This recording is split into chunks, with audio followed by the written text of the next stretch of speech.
ওই দিন দুবাই মলে ভিডিও করে এত ভয় পাইছি, মানে ভিডিও করা নিয়ে যে এরকম সিকিউরিটি এসে জিজ্ঞেস করবে আমি বুঝিও নাই। আমু আসো আসো মা, মার সাথে দাঁড়াও, একটা লায়ন আসে, আমরা লায়নের সাথে ছবিটা তুলি।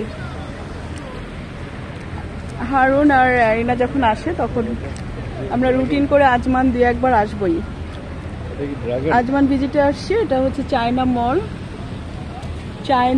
এখানে সমস্ত কোরিয়ান, থাইল্যান্ড, চাইনিজ, ভিয়েতনামিজ আর সমস্ত আরব ব্র্যান্ডের জিনিসগুলো পাওয়া যায়।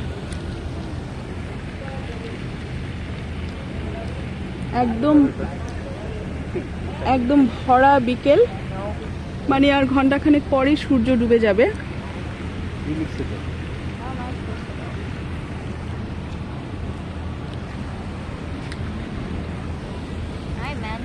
অ্যারিনা আসো, কিছু একটা খাই।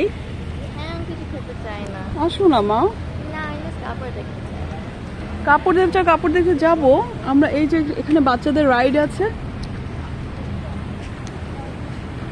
সুন্দর। চায়না মলের আশেপাশে বাইরের বাচ্চাদের রাইড, ছোট ছোট স্টোর, ফুডিং, স্পোর্টিং সবকিছুরই ব্যবস্থা আছে।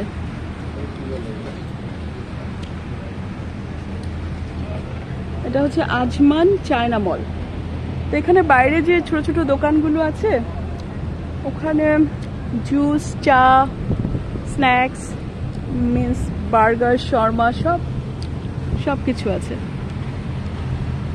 অ্যারিনা তুমি ছোটবেলা এরকম, অ্যারিনা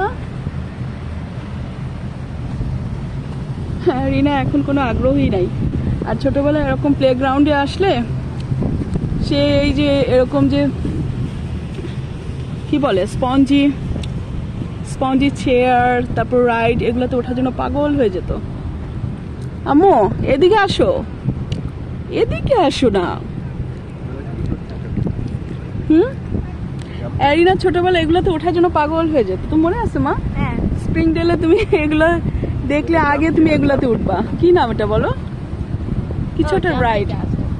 হ্যাঁ, জাম্পি ক্যাসল। একটু পরে লাইট জ্বললে আরো সুন্দর লাগবে, বুঝছো মা? আসো না একটু মার সাথে। আচ্ছা চলো আমরা চাটা কিছু খাই।